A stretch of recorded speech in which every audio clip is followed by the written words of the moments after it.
नमस्कार दोस्तों, कैसे हैं आप सभी। उम्मीद करता हूं कि आप सब बहुत अच्छे होंगे। स्वागत है आप सभी का नई कहानियों की दुनिया में, जहां आपको ट्रेजर हंटर घोस्ट की रोमांचक कहानी सुनने को मिलेगी। लेकिन उससे पहले चैनल को सब्सक्राइब कर ले और बेल आइकन को जरूर दबाएं ताकि हमारी हर नई वीडियो सबसे पहले आप तक पहुंच सके। तो चलिए शुरू करते हैं एक और नई और रहस्यमयी कहानी की ओर। आधी रात। गांव के किनारे पुराना जंगल और उसके पास नवाबगंज हवेली। सालों से बंद पड़ी, कोई पास जाने की हिम्मत नहीं करता था। लोगों के अनुसार वहां निशी रहती है जो इंसानों की आवाज नकल करके उन्हें अंधेरे में बुला लेती है। कुछ लोग मानते थे, कुछ हंसते थे, लेकिन सुमन बिल्कुल भी विश्वास नहीं करता था। शहर से छुट्टियों में गांव आकर उसने दोस्तों को चुनौती दे दी। आज रात 12 बजे नवाबगंज हवेली के सामने खड़ा रहूंगा, देखे कोई निशी आती है या नहीं। दोस्तों ने पहले मना किया, लेकिन आखिर में तैयार हो गए। आधी रात, हवा में सन्नाटा, दूर कहीं उल्लू की आवाज, पेड़ की डाली पर लटका टूटा झूला अपने आप हिल रहा था। सुमन मोबाइल की टॉर्च जलाकर खड़ा रहा। अचानक हवा ठंडी हो गई, फोन की स्क्रीन धुंधली होने लगी और फिर सुमन इधर आओ, एक बहुत पहचान वाली लड़की की आवाज। वह चौंक कर पीछे मुड़ा, कोई नहीं। फिर सुमन, पहचाना नहीं? मैं नीला। सुमन का दिल धक से रह गया। नीला, उसकी छोटी बहन जिसकी 5 साल पहले नदी में डूबकर मौत हो गई थी। दोस्त डर कर बोले, पीछे मत जाना, वहां निशी है। सुमन खुद को रोक नहीं पाया। वह जंगल की ओर चलने लगा। जंगल के अंदर ना रोशनी, ना आवाज, दम घोटने वाला अंधेरा।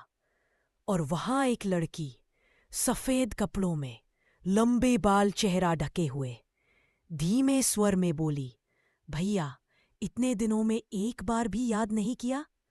सुमन की आंखें भर आईं। वह धीरे धीरे आगे बढ़ा, हाथ बढ़ाया। लड़की ने भी हाथ बढ़ाया। तभी दोस्तों की चीख गूंजी, सुमन, उसके पैर उल्टे हैं।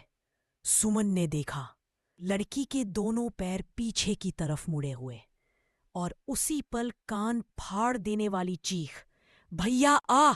सुमन बेहोश होकर गिर पड़ा। अगली सुबह गांव वाले देखे सुमन नवाबगंज हवेली के द्वार पर अचेत पड़ा है। शरीर पर खरोंचों के निशान, हाथों पर नाखूनों के घाव। होश आने पर सुमन ने सिर्फ एक बात कही, वो नीला नहीं थी, बस नीला की आवाज बनाकर मुझे बुला रही थी। उस दिन के बाद से कोई रात में उस रास्ते नहीं जाता, क्योंकि आज भी आधी रात को आवाज आती है, सुनो, जरा इधर आओ। और जो जवाब देता है वह कभी वापस नहीं आता। अगली रात सुमन को घर लाया गया, पर वह पहले वाला सुमन नहीं रहा। कम बोलता, जरा सा आवाज होते ही घबरा जाता, और रात होते ही कमरे की खिड़कियां कसकर बंद कर देता। उसकी मां ने कई बार पूछा, बेटा वहां क्या देखा था? पर सुमन हर बार कांपते हुए सिर्फ इतना कहता, वो इंसान नहीं थी। गांव में अफवाह फैल चुकी थी, नवाबगंज हवेली वाली चुड़ैल फिर लौट आई है। तीसरी रात, सुमन के दोस्त राजेश, गफ्फार और मोनू सच्चाई जानना चाहते थे। उन्होंने तय किया, जंगल में जाकर देखेंगे कि सच क्या है। रात को 12 बजे तीनों टॉर्च लेकर हवेली के रास्ते की ओर बढ़े। सुमन ने रोते हुए हाथ जोड़कर कहा, मत जाओ, वो आवाज इंसान जैसी लगती है, पर वो इंसान नहीं है। पर दोस्तों ने उसकी बात अनसुनी कर दी। हवेली के पास टूटी दीवारें, जंग लगे फाटक, हवा में मिट्टी और सन्नाटा। अचानक मोनू रुका, किसी ने मेरा नाम लिया, सुना तुमने? राजेश और गफ्फार ने कहा, चुप, बकवास मत कर। पर तभी वही आवाज, बिल्कुल इंसानी और बेहद नरमदिली से, मोनू क्यों आए इतने दिनों बाद? तीनों के होश उड़ गए। आवाज साफ सुनाई दा, लेकिन दिखाई कुछ नहीं देता। मोनू डरते हुए बोला, कौन हो? सामने आओ। और उसी क्षण ऊपर की मंजिल पर टूटी खिड़की से एक आकृति दिखाई दी। सफेद कपड़े, लंबे बाल और चेहरा बिल्कुल ढका हुआ। राजेश ने चिल्लाकर कहा, भागो! पर गफ्फार के पांव जैसे जमीन में ठस गए थे। उसका चेहरा पीला पड़ गया। भाई, वो मेरे पीछे खड़ी है। धीरे धीरे तीनों पलटे, लेकिन वहां कोई नहीं था।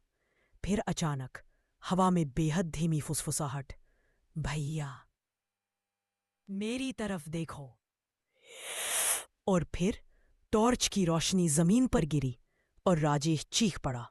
छाया नहीं, पैर के निशान, लेकिन उल्टे, और वो निशान उनकी ओर बढ़ रहे थे। मोनू ने कांपती आवाज में कहा, दौड़ो वरना आज हमारी बारी है। तीनों भाग पड़े, लेकिन पीछे से फिर वही कान चीर देने वाली चीख, आ! अगली सुबह राजेश और गफ्फार घर लौट आए, पर मोनू कहीं नहीं मिला। सारे जंगल में तलाश हुई, नदी, खेत, हवेली, हर जगह खोज। अगले पार्ट को सुनने के लिए हमारे चैनल को सब्सक्राइब करें और बेल आइकन को दबाना न भूलें, ताकि हमारा नया वीडियो आपके पास स्वचालित रूप से चल जाए।